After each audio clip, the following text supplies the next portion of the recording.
Alors, dans l'imaginaire européen, une des premières choses qu'on peut voir à propos de l'Égypte et de la maladie, c'est que l'Égypte se profile comme la terre des épidémies, ou du moins une terre de pestilence, puisque une des plaies d'Égypte est la fièvre qui fait mourir le pays, qui frappe le pays entier. Et donc, à ce stade-là, il y a une image un peu menaçante de l'Égypte comme une terre d'une pestilence. Enfin, ça fait partie, bien sûr, de ces maladies bibliques que l'on ne peut pas, on peut pas donner un nom, bien entendu, derrière la maladie, puisque c'est le thème de la fièvre, de la maladie, de l'épidémie. On ne peut pas dire c'est une peste, c'est ci, ou c'est ça. Mais en tout cas, l'Égypte a effectivement cette idée, cette vieille image qui lui, je dirais, qui pourrait lui coller à la peau comme étant la source des maladies. Alors ceci a bien sûr un aspect particulier, c'est parce que, bien au contraire, les Égyptiens considéraient que leur pays était un pays extrêmement sain et extrêmement pur, et qu'eux-mêmes concevaient que les maladies pestilentielles venaient soit d'influences extérieures, ça peut être le cas. Ils ont pu montrer des groupes de population qu'ils suspectaient véhiculer des maladies, ou au contraire penser que ce sont alors les divinités qui ont une action punitive sur les Égyptiens. Aussi, ce qu'il faut dire, c'est que s'il y a l'image de l'Égypte en tant que terre de source de maladies, il faut voir aussi que l'Égypte, c'est le pays des médecins. Et ils ont eu une réputation très ancienne pour avoir développé une médecine, je ne dirais pas efficace, mais en tout cas renommée. Alors, il y a deux questions qui peuvent se poser sur l'origine des maladies en Égypte. Il se trouve que les Égyptiens ont réfléchi là-dessus et ils ont donné leur propre explication mythologique. D'abord, il y a effectivement des dieux qui envoient les maladies, qui sont vecteurs des fièvres. Et alors on en a toute une série. Il y a notamment la déesse Sekhmet, la déesse lionne, qui est responsable de ce qu'ils appellent le fléau annuel ou la saison des fièvres. Euh, il y a également le dieu Ronsu, dont le rôle vient d'être détaillé dans un récent papyrus médical conservé au Louvre, qui était récemment publié par Thierry Bardinet, le dieu Ronsu qui envoie les maladies de peau, que ce soit alors des formes de lèpre, d'eczéma, c'est pas toujours très facile de savoir qu'est-ce qu'il en est. Et alors, il y a quantité d'entités divines plus ou moins intermédiaires. On pourrait citer par exemple les 7 flèches de Bastet qui sont aux ordres du dieu Sphinx Toutou, le Titoès des Grecs, qui sont des terribles entités qui véhiculent des maladies, mais dont justement, alors si on arrive à se les concilier, ces dieux, on s'en protège. Alors, ce qui peut être aussi assez intéressant, c'est de voir que les Égyptiens ont expliqué dans leur mythe pourquoi il y a des maladies. Eh bien, en fait, c'est une sorte de punition infligée à l'humanité par le Dieu suprême à l'issue de ce mythe qu'on appelle la destruction de l'humanité, dans un mythe qu'on appelle le mythe de la vache du ciel. Alors, on explique au temps où le démiurge, le créateur du monde, régnait sur les hommes, il est devenu vieux, on s'est révolté contre lui, alors il est très fâché, il veut massacrer l'humanité entière, finalement on retient pour partie son massacre, parce que la lionne, Sekhmet déjà, hein, qui est censée massacrer tout le monde, elle va s'enivrer avec le sang des hommes changé en bière, enfin voilà, c'est un très très beau récit. Mais bon, à l'issue de cette crise, il décide de se retirer, il crée le ciel, prend de la distance, et puis finalement, il va laisser comme cadeau, je dirais, à l'humanité, eh bien, la mort, via la maladie, notamment. Et c'est clairement exprimé de cette manière-là. C'est pour empêcher que les humains aient trop de velléité, de révolte contre les dieux. Donc c'est une forme de punition d'une certaine façon la maladie. Et dans tous les cas, il faut bien voir que dans leur système médical, ce sont des entités divines qui sont responsables des fièvres, des maladies, de tout ce qu'on peut avoir comme affection. Il y a effectivement une autre façon de concevoir l'origine des maladies, c'est de penser qu'elles puissent être véhiculées par les étrangers, ou plus exactement par les populations orientales, asiatiques.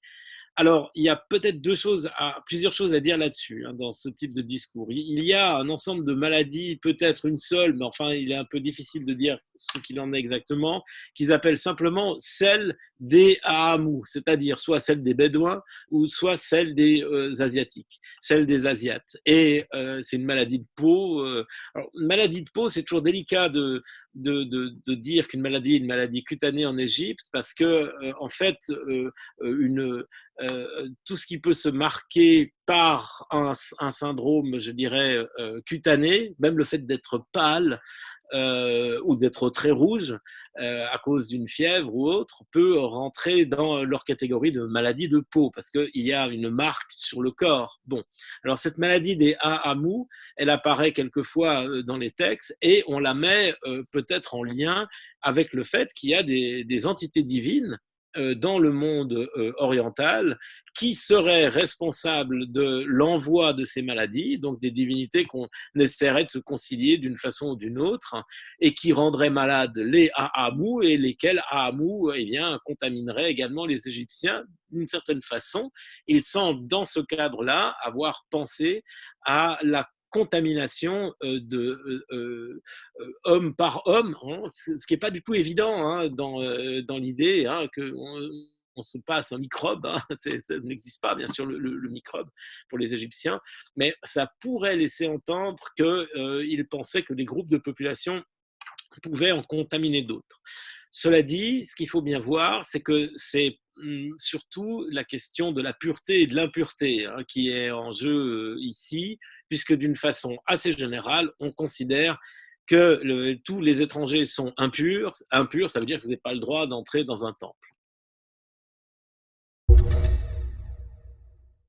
Alors, il y a une autre histoire compliquée et intéressante pour l'histoire des maladies, nous est offerte par un prêtre gréco-égyptien qui s'appelle Manéthon, qui a écrit à l'époque ptolémaïque une histoire de l'Égypte qui nous est très mal conservée. Le fragment le plus important sur la 18e dynastie, il est chez Flavius Joseph, donc c'est vraiment une question de filtre, où il raconte une histoire étrange d'un groupe de population qui se serait mis en marge de toutes les lois égyptiennes et qui réunissait tous les malades, tous les impurs, hein, c'est comme ça qu'on les appelle, une sorte de terrible sanatorium dans le delta, dans la région d'Avaris, et que ce groupe de population infâme et malade aurait été finalement expulsé d'Égypte et aurait été guidé hors d'Égypte par leur chef,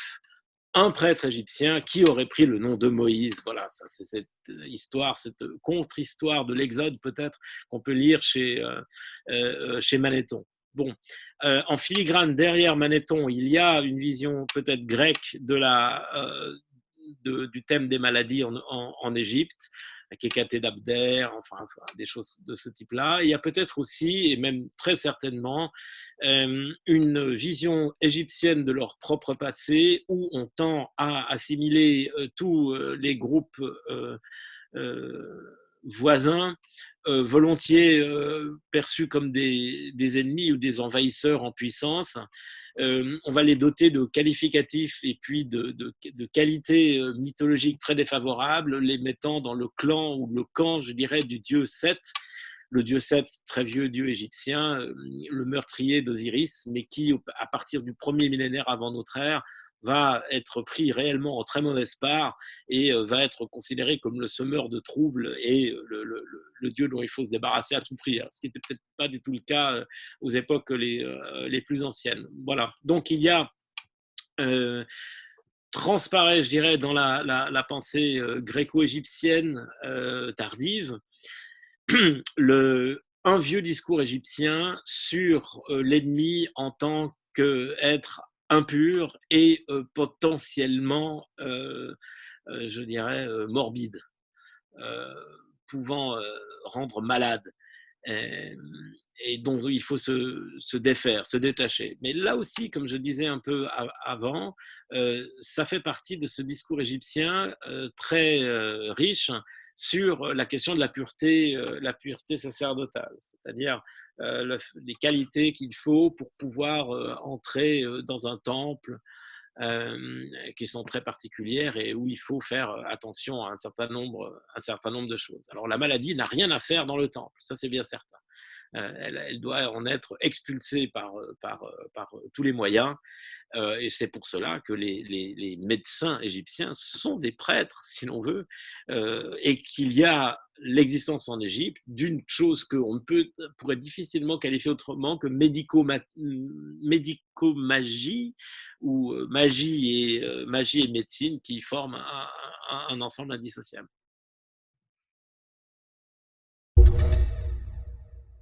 Alors, on a donc pu pointer que dans certains textes égyptiens, on pouvait considérer certains groupes de population comme étant vecteurs des maladies. C'est difficile pourtant de mettre une stricte corrélation entre ce qui se passait en Égypte ancienne, avec le regard sur ce qu'il pouvait appeler l'étranger, avec ce qu'on peut avoir à l'heure actuelle. Je sais bien qu'on a considéré que le traité de Flavius Joseph, le Contrapion, était une des premiers textes de lutte antiraciste, en quelque sorte, puisqu'il déplore qu'un auteur égyptien qui s'appelle Appion aurait transmis des ragots infâmes sur ses coreligionnaires, bien sûr. Maintenant, ça m'est difficile un peu, en tant qu'égyptologue, de dire, ben voilà, les Égyptiens n'étaient qu'une bande de nationalistes racistes. La question peut un peu difficilement se poser de cette manière-là. Il faut quand même garder en tête que les Égyptiens, à partir du premier millénaire avant notre ère, ont connu des rois, enfin des pharaons venant d'horizons très différents. Les Libyens ont eu une influence très très forte en Égypte, se sont acculturés avec les populations égyptiennes du delta et sont devenus finalement plus égyptiens que les Égyptiens eux-mêmes peut-être. De la même manière, les Nubiens, c'est-à-dire les populations africaines du sud de l'Égypte, donc des gens à la peau noire, se sont considérés eux-mêmes comme étant extrêmement égyptiens et ont pris le pouvoir également. C'est la 25e dynastie. Finalement, des rois perses ont été pharaons, des Grecs ont été pharaons également. La population égyptienne, ça a toujours été une population très mélangée, très mixte, voilà, aux confluences des rencontres. Mais il est vrai que, effectivement, dans leur vision du monde, il y a des principes stéréotypiques. On représente les Libyens, les Nubiens, les Syriens, qui sont toujours désignés par des ethnonymes, des noms de groupes de population qu'on va caractériser par certains traits, je dirais, de costumes et autres, comme un costume national. Voilà. Quelle est la part alors égyptienne dans ce regard un peu négatif sur l'autre à la vision occidentale? Se transmet-elle via aussi les textes bibliques? C'est difficile à dire. J'aurais tendance à penser que on peut trouver ce type de tendance chez à peu près tous les groupes de population à partir du moment où on commence à regarder quels sont leurs discours identitaires.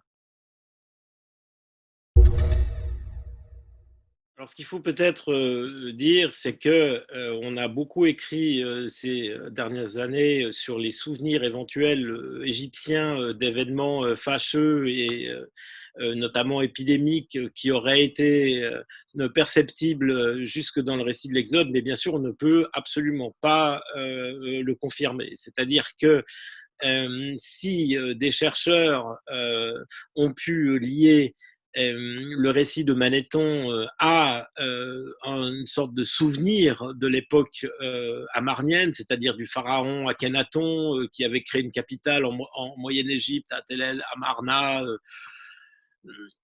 On ne peut absolument pas trouver un lien entre ce qui s'est passé en Égypte au XIVe siècle avant notre ère au XVe siècle avant notre ère, dans toute cette période de la XVIIIe dynastie, et ce qui est exprimé près d'un millénaire plus tard dans les textes bibliques. Pour résumer, je sais pas que c'est peut-être un peu difficile de résumer ces questions un peu compliquées, mais l'horizon biblique, la mémoire peut être en jeu dans les textes bibliques, ne peut, selon moi, tout le monde n'est pas d'accord, je le sais bien, mais ne peut, selon moi, être directement lié à une mémoire historique égyptienne.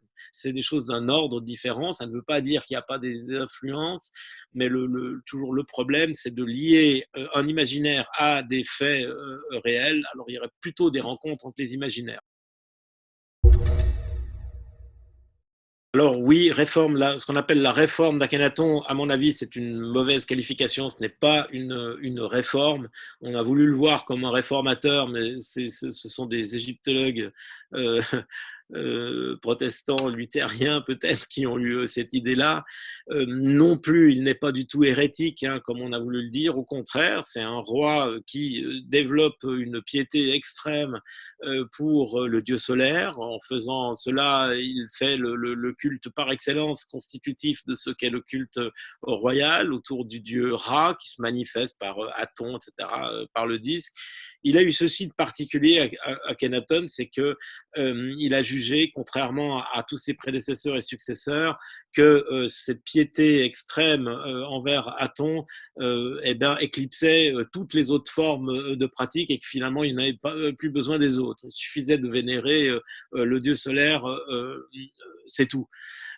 Donc c'est cela qu'on on a constitué plus tard comme l'invention du monothéisme. Hein. C'est plus compliqué que ça, hein, bien sûr. Mais en tout cas, c'est une piété assez exclusive d'Akhenaton pour une manifestation du dieu solaire. Akhenaton, après son règne, va être rayé des tablettes assez rapidement, si j'ose dire. Il a fallu quelques règnes hein, après lui, mais on a décidé pour différentes raisons politiques, religieuses, ou encore d'autres problèmes, de ne pas garder son nom dans la mémoire analytique égyptienne. Il n'est pas le premier à qui ça arrive, il y en a eu bien d'autres.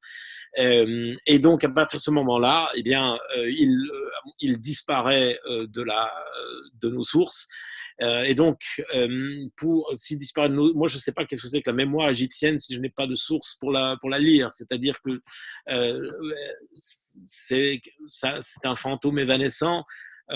Est-ce qu'il se réactualise chez Manéthon? Peut-être, peut-être pas. C'est une des théories soutenues par Yann Assman hein, dans son fameux livre sur Moïse l'Égyptien. C'est une possibilité, mais il faut rester prudent.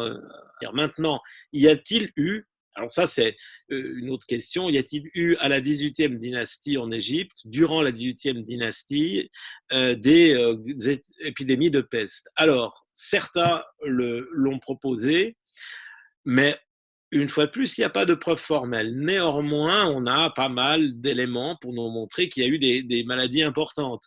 On le sait par la correspondance de Akhenaton avec les souverains asiatiques, où il est mentionné en cunéiforme d'ailleurs que la Syrie est dans la main de Nergal, c'est-à-dire le dieu de la peste. Donc on sait qu'à cette époque-là, il y avait une épidémie de peste réelle, puisque l'expression la main de Nergal suppose, pense-t-on, la peste. Bon, est-ce qu'il y aurait eu aussi cette épidémie en Égypte? Est-ce que le nombre important de décès dans la famille royale de Tel el-Amarna seraient les conséquences de cette épidémie? Est-ce que la multiplication des statues de la déesse Sekhmet devant le temple d'Amenhotep III serait pour se protéger d'une épidémie? Est-ce que le déménagement de la capitale d'Akhenaton, qui était à Thèbes, qui déménage à Tel el-Amarna, fondant une nouvelle ville en Moyen-Égypte, ce serait en quelque sorte pour fuir une épidémie? Enfin, on peut avoir cet angle de vision, mais il manquerait la confirmation. Alors, une égyptologue aurait trouvé des puces de rats dans des documents archéologiques provenant de Tel el-Amarna. Or, on sait que la puce de rat est le vecteur de la peste. Quant à penser qu'il y avait une épidémie de peste à Tel el-Amarna, ça reste une possibilité, mais bien sûr, on ne peut pas le dire. Du reste, on n'aurait même pas tout à fait le mot pour désigner la chose. il n'y a pas un mot égyptien qu'on peut dire, ben voilà, cette maladie, c'est la peste, parce qu'ils ont peut-être le même mot pour plusieurs types de maladies différentes. Alors, il y a une chose qui est importante à dire, c'est que l'Égypte ancienne nous a donné une documentation papyrologique avec des textes médicaux, c'est-à-dire des textes où on a des observations de maladies, que ce soit des problèmes circulatoires, des problèmes liés à la peau, des problèmes de gynécologie, des problèmes d'ophtalmologie, des problèmes du système digestif, enfin tout ce genre de choses, observées de manière, on dirait clinique, c'est-à-dire on regarde les symptômes, le patient, l'homme se présente de telle façon, il a un teint de telle couleur, il vomit, il a de la fièvre, etc. Euh, donc, on a toute une série de papyrus de ce type-là. Je pourrais citer le papyrus Ebers, le papyrus Edwin Smith. Voilà, on a des très grands et des très beaux papyrus médicaux qui ont été découverts par les archéologues ou même plutôt souvent par des fouilles clandestines. Beaucoup viennent du marché des antiquités au 19e. Enfin bref. Euh, donc, alors, ce qui est intéressant, c'est qu'il y a cette approche du diagnostic, mais ensuite, souvent, alors, il y a les recettes, les remèdes.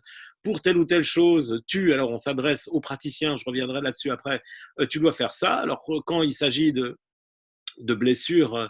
Alors, on a des traités sur les blessures qui sont un peu des blessures de guerre. Donc, comment soigner quelqu'un qui a une jambe cassée. Enfin, voilà. Alors, il y a des emplâtres, des réductions, de fractures, des choses comme ça qui sont connues. Et puis, alors, des potions. Je ne vais pas les appeler des médicaments, mais des potions, souvent, il y a des plantes dont certaines peuvent avoir peut-être des actions réellement bénéfiques, mais dans cette pharmacopée du médecin égyptien, il y a aussi beaucoup de plantes et puis de substances qui sont prises probablement pour une valeur symbolique. Alors, toutes sortes de fientes, de toutes sortes d'animaux qui sont utilisés couramment. C'est un peu le chaudron de la sorcière. Et également, eh bien, ça ne suffit pas aux praticiens. Il y a aussi le fait qu'il doit conjuguer ceci avec la reconnaissance que telle ou telle maladie, affection vient de tel ou tel dieu, et donc se concilier cette divinité, lui adresser les prières ou les faire pratiquer les gestes rituels qui conviennent. Alors, il découle de cette situation que le médecin égyptien, c'est un nom, les Sounous, ce sont les médecins, ont également des rôles que nous, on appellerait des rôles religieux, des rôles de prêtres, c'est-à-dire qu'ils sont en commerce et comme avec les dieux, ils s'adressent aux divinités, ce sont les dieux qui vont envoyer les maladies, qui vont permettre de guérir. Ce n'est pas que la potion qui va permettre de soigner, c'est également le dieu qui est responsable de la maladie. C'est pour ça que c'est important de savoir exactement quel dieu envoie quelle maladie, parce que ça permet ensuite de savoir à qui il faut s'adresser quand on a un problème. Alors pour ce qui est de l'évolution dans le temps des pratiques médicales, le corpus le plus important de textes que nous avons date du Nouvel Empire. C'est pour cette période qu'on est le mieux renseigné. Pour les traités un peu plus tardifs, on se rend compte que les choses sont à peu près semblables. Ainsi, je peux citer le fait qu'on a d'époque tardive Ptolémaïque, le texte est peut-être plus ancien, mais enfin bref, un traité sur les morsures, sur les serpents, où on parle des morsures de serpents, quels serpents sont dangereux, etc. Ce qui montre qu'on a donc toujours cette approche-là. Dans cette même collection de textes qui est conservée au musée de Brooklyn, on a un papyrus de gynécologie qui est encore inédit, qui sera publié prochainement, ce qui nous montre qu'à l'époque tardive, encore, même si ce texte il a probablement des origines plus anciennes, parce que les textes qu'on a d'époque récente ont des liens souvent avec des textes plus anciens, enfin bref. Donc, ils ont gardé tout du long de leur histoire, leur goût, je dirais, et l'importance qu'il y a à l'identification des maladies. Ce sont des gens qui aiment identifier, classer, catégoriser. Tout est système de classement en Égypte. Il y a des traités sur différents types de choses, d'objets. Donc, on s'intéresse au monde et on essaie toujours d'en donner des listes et de les positionner les uns par rapport aux autres et à bien comprendre où interviennent les dieux. À vrai dire, les dieux interviennent partout. La religion égyptienne étant ce qu'on pourrait appeler un cosmothéisme, c'est-à-dire que les dieux sont partout, ils sont aussi bien l'air, le vent, la pluie que le mal de tête. Donc on a affaire à un monde de ce type-là. Donc évidemment, séparer ce qui est religieux et pas religieux en Égypte, c'est assez rapidement une source d'erreur. Si on veut poser la question sur les pratiques magiques, alors on ne peut pas en Égypte différencier les pratiques magiques des pratiques religieuses. C'est-à-dire que ce que nous, on pourrait appeler la magie, fait partie de la religion institutionnelle. Ce que les Égyptiens appellent magie, c'est une substance, c'est une force, c'est une puissance agissante dans le monde, ça s'appelle le Eka, c'est une force, c'est ce qui permet de contraindre les choses, de les faire bouger et d'agir sur elles, elle est liée à un principe, à des divinités, donc c'est quelque chose qui fait partie de la vision, j'ose dire, institutionnelle du monde. Maintenant, les pratiques dites personnelles ou populaires, on a un assez mauvais accès à ces choses-là pour une raison très simple, c'est que la population qui maîtrise l'écriture, c'est-à-dire les scribes, font partie quand même d'une certaine forme d'élite sociale, puisqu'ils savent écrire, qu'ils savent lire. Et donc déjà, c'est pas monsieur tout le monde derrière l'appellation de scribe, même si au cours du temps, l'accès est de plus en plus vaste à l'écriture, qu'on peut supposer même qu'il y a des connaissances d'écriture hors le milieu scribo à proprement parler, surtout pour ce qui concerne les formes d'écriture non hiéroglyphiques, hiératiques, démotiques et les autres cursives. Ça, on le sait parce qu'on a des papyrus, enfin on a des textes sur Ostraka ou autres, manifestement ils ont été écrits par des marchands ou autres. Alors est-ce qu'ils ont demandé à un scribe de venir pour dire qu'il y a 4 ânes et 12 cochons? Non, je ne pense pas, c'est eux-mêmes qui devaient le savoir quand même griffonner. Pour ce qui est des questions de pratique magique, on voit souvent les choses par rapport aux documents plus tardifs, c'est-à-dire ce corpus des papyrus magiques gréco-égyptiens d'époque tardive, où là, on a affaire à un milieu un peu particulier, mais peut-être des prêtres égyptiens qui commercent un peu leur savoir avec des Grecs, et qui alors ont leur grimoire et qui visiblement ces gens sont plutôt ne sont pas forcément dans une grande élite sociale, mais circulent dans d'autres secteurs de la population. Alors voilà, peut-être on pourrait dire, mais généralement aux époques les plus anciennes, Nouvel Empire, par exemple, on a assez mal accès à ce qui seraient les croyances, les questions populaires. Ce qu'on qualifiait de récits populaires, en fait, sont des textes écrits par les scribes. Donc, c'est une fois de plus, c'est l'élite. Donc, voilà. L'accès au populaire en Égypte est assez compliqué. La médecine égyptienne ne nous sert plus exactement. Il faudrait peut-être essayer de voir si dans des formules des papyrus Ebers ou autres, qu'est-ce qui se passe si on mange telle ou telle de leurs potions. J'ai parfois l'impression qu'elles auraient plutôt tendance à aggraver le problème, mais bon, on a affaire à une société où l'espérance de vie est quand même bien moindre, même si l'âge idéal pour les Égyptiens c'est de 110 ans, c'est l'âge parfait, l'âge de la sagesse. La réalité des choses, l'espérance de vie devait être la quarantaine. Alors voilà. Alors les dieux peuvent tomber malades. Ça c'est une chose égyptienne très intéressante. Et même plus que ça, les dieux souffrent en Égypte. Alors il y en a un qui souffre plus que les autres puisqu'il meurt, c'est Osiris. Alors après on peut le reconstituer, mais les dieux peuvent souffrir d'une perte d'organes, d'accès de fièvre, d'une chaleur subite, d'un terrible mal de tête et autres. Mais généralement, en fait, cette souffrance peut les affecter à certains moments, mais ne va jamais mettre en péril leur vie. le seul qui va périr, hein, c'est Osiris, parce que Osiris, c'est celui qui va vaincre justement la mort. Il fallait bien qu'il la subisse pour arriver à la contrôler ou à la dominer.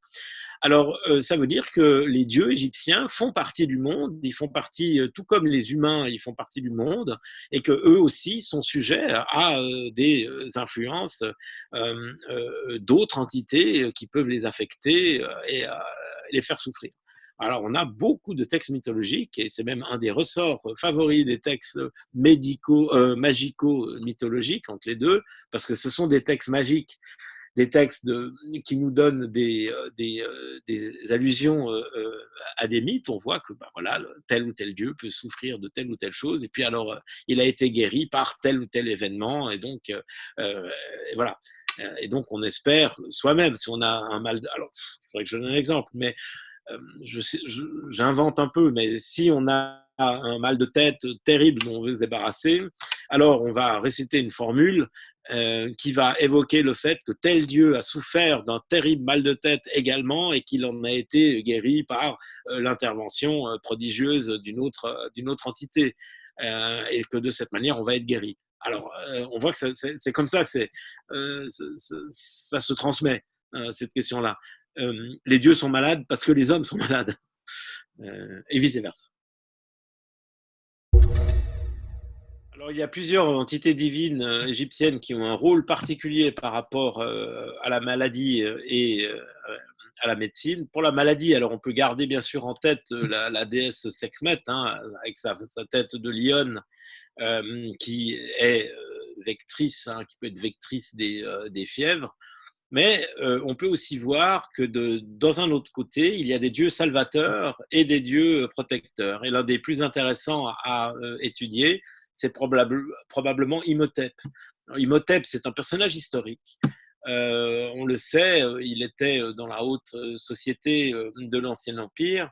Il est très probablement le constructeur de la pyramide à degrés du pharaon Djoser à Saqqara. Il a eu très probablement assez tôt un culte funéraire assez important. Il va devenir peu à peu le patron des scribes. Et il se trouve que aux époques plus récentes, alors ça se développe sur plusieurs millénaires, hein, c'est-à-dire presque plus de 1000 ans avant, après, ou même 2000 ans après son existence historique réelle. On sait toujours que c'est un illustre personnage du passé, mais l'on en fait aussi un dieu salvateur et qui va être auquel on s'adresse pour être guéri, pour être sauvé, et les Grecs vont en faire l'équivalent de leur propre Asclépios. Donc, il y a d'autres figures de ce type-là. Alors pourquoi est-ce qu'on a choisi ce personnage pour être un dieu de la médecine, un dieu salvateur? Peut-être parce que il a ce côté un peu ce que dans une formulation chrétienne on dirait c'est un saint, c'est-à-dire que c'est un homme qui a un rapport particulier avec le divin et qui est reconnu pour ses qualités éminentes. Quoi qu'il en soit, les Égyptiens en ont fait une divinité à part entière. À l'époque tardive, c'est clair que c'est un dieu, il a des sanctuaires, il est associé à d'autres divinités. Alors, on ne sait pas pourquoi, hein, bien sûr, cet Imhotep est devenu dieu des scribes. Il y a d'autres figures célèbres des lettres égyptiennes qui ont été vénérées comme des personnages plus ou moins fabuleux.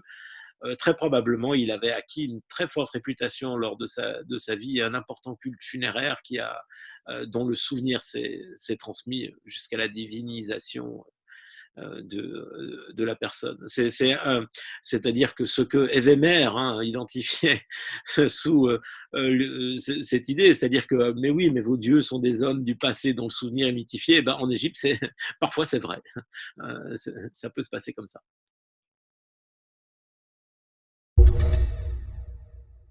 Oui, alors qu'est-ce qu'on peut apprendre de l'Égypte par rapport à notre situation actuelle? Alors on peut apprendre ou du moins voir que les sociétés anciennes étaient tout comme nous confrontées à la maladie et tentaient de trouver des solutions souvent plus ou moins bancales pour s'en prémunir. Et donc, ce que peut simplement nous montrer l'Égypte, c'est il y a un imaginaire sur la maladie, sur les vecteurs des maladies et sur les façons de prendre en charge, qui est probablement aussi vieux que les cultures historiques et même peut-être même au-delà de ça. C'est-à-dire, ça fait partie de l'histoire de l'humanité. Il est vrai qu'avec ce qui nous arrive à l'heure actuelle, ce qui est très global et qui frappe tout le monde, c'est quelque chose qu'on vit peut-être plusieurs fois par siècle. Mais la plupart des générations présentes sur Terre ici ne l'avaient pas connu. Ceux qui ont connu la grippe espagnole l'ont déjà vécu. Hein. Et donc simplement, si on se tourne vers l'histoire, vers l'Égypte, vers la Grèce, ou vers les autres cultures anciennes, on voit que maladies, épidémies font partie de notre plus vieil horizon culturel et que ça fait partie de notre job ou de notre vie terrestre de devoir faire face parfois à ce genre de choses, comme il faut faire face à la guerre ou à la mort et aux autres circonstances humaines qui invariablement sont l'objet de réflexion des sociétés depuis fort longtemps.